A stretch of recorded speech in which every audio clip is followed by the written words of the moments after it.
Hey, it's Clay, and this will be a video chart on ticker symbol CPRX. We will take a look at the 30-minute time frame. Real quick, what do I mean by 30-minute in case maybe you're new to charts? Instead of each one of these candlesticks here representing 1 day's worth of price action, which is what you would normally see, each one represents 30 minutes. So while this here may look like several days worth of time, it's actually just today's price action, Monday, broken down into 30-minute time slices. I like to do this time frame that does a good job of telling the quote-unquote story of the price, and then makes mapping out where levels of support and resistance a bit easier to see. Did this analysis on Friday, so that is where the green and red line annotations are coming from.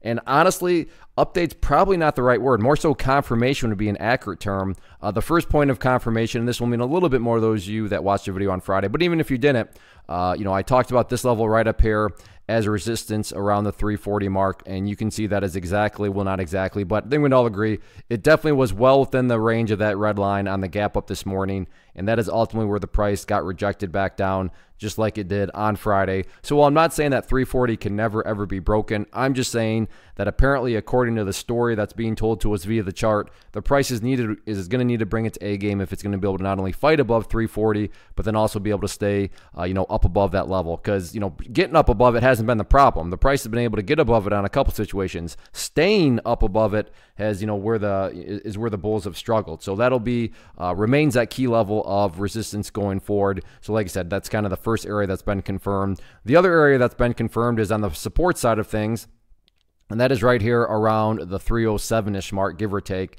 And that is definitely a level where several times today, if you go back through the history of the day, you can see the price spent a lot of time right around that area, got up above it, then late day, the price pulled back, and you can see was, immediately bouncing right off that area right there. So that'll be the ideal level. Now, I say ideal because it's not like if the price falls below 307, that means the entire chart is destroyed or anything like that. That is more so where the 280 comes into play. And I'm not saying this is what's going to occur, but in the event the price were to go down to 280, and then, after it gets down there, just keep on going. Well, at that point in time, you're starting to get into the situation where the price has literally gone right back to where it was before the nice bounce happened. And not to insult your intelligence, but price movements that go back to where they were, not exactly a sign of true strength. However, as of right now, not only has 280 not even been tested, but, that 307 area is doing a great job of holding strong. So we'll see how this one continues to play out. The week is young, still 4 days left. So let's see how it, like I said, continues to trade on the week. First off, thanks so much for watching the entire video. Real quick, before you go, I want to invite you to a live webinar, web class, training, workshop, online event, whatever you want to call it, but it will be me live revealing to you what I've discovered that has allowed me to transform myself from being an employee to being my own boss, including how I had only one losing day out of 73 days in total.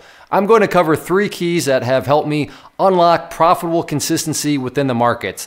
The first key is super weird, but in a productive type of way. The second key is super awesome because it quite literally is wired into our DNA as humans, making it very easy to use. But in a cruel way, this becomes a pitfall for many traders. I'll explain it all though, including how to avoid the pitfall that it creates for some. And yeah, the third key, when you hear it, sounds way too good to be true, but it's not, and I'll show you how it all works. Then at the end, I open it up for a question and answer session that is, again, totally live. Even if you can't make the live session, please still sign up as it will be recorded, and you can go back and watch the replay that I will send you. Click the image on the screen or click the link down in the description box so you can get the date and time and claim your spot, which I should note is limited due to the fact that this truly is a live event. If you have any questions, let me know. If not, I'll be seeing you soon.